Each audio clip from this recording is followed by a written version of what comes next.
নমস্কার বন্ধুরা, আমার চ্যানেলে অনেক অনেক স্বাগত। তো আমি আজও চলে এসেছি আপনাদের কাছে নতুন একটা রেসিপি নিয়ে। তো আজকে আমি বানাবো মাংস দিয়ে ছোলার ডাল।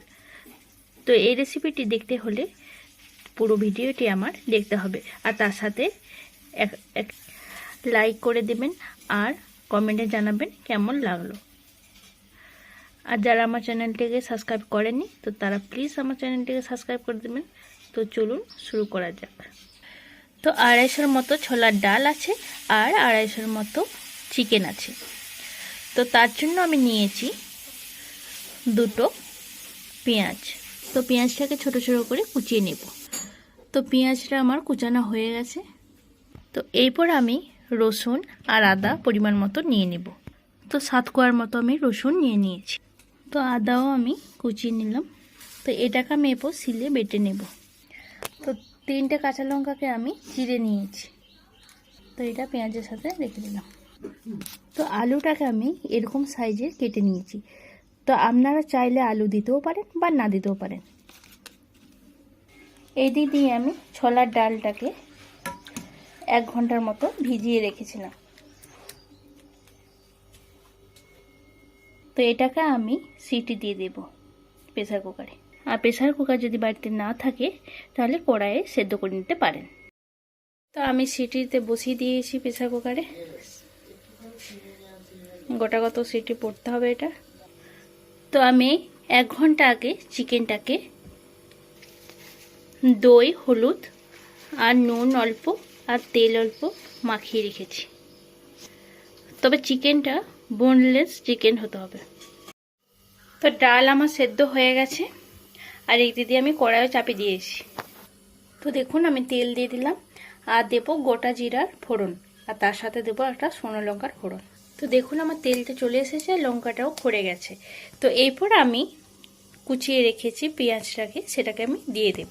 তো তার সাথে কাঁচা লঙ্কা কুচিটাকেও আমি দিয়ে দিয়েছি। তো পেঁয়াজটা আমার হালকা ভাজা হয়েছে। তো এতে আমি দিয়ে দেব আদা রসুনটাকে পেস্ট করে রেখেছি, ওটাকে দিয়ে দেব। তো আদা রসুনটাকে আমি দিয়ে দিয়েছি। তো দেখুন তার সাথে বাটিটা ধুয়ে একটু জল দিয়ে দিয়েছি।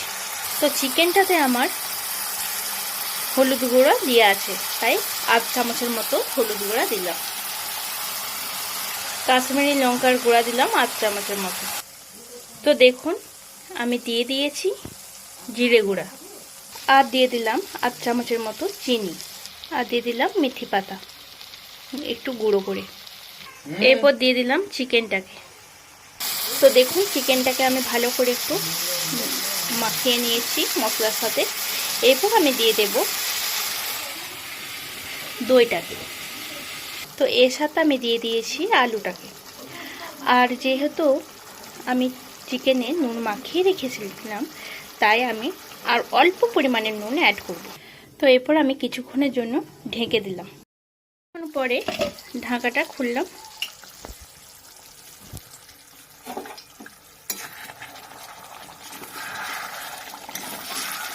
তো সেদ্ধ হয়েই গেছে, কারণ আলুগুলো ভেঙে গেছে।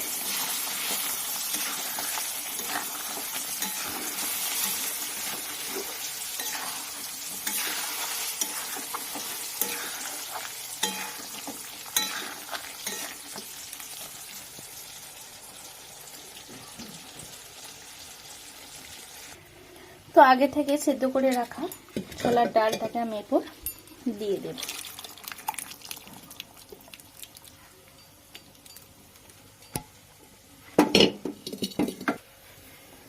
তো দেখুন আমি দিয়ে দিয়েছি।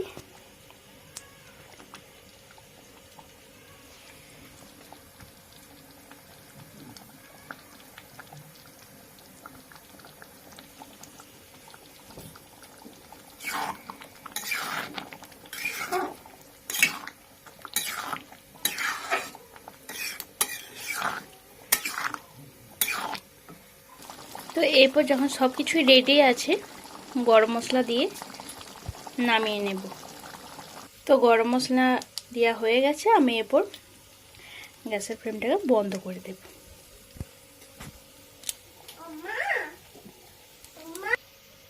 তো আমার রেডি চিকেন দিয়ে ছোলার ডাল।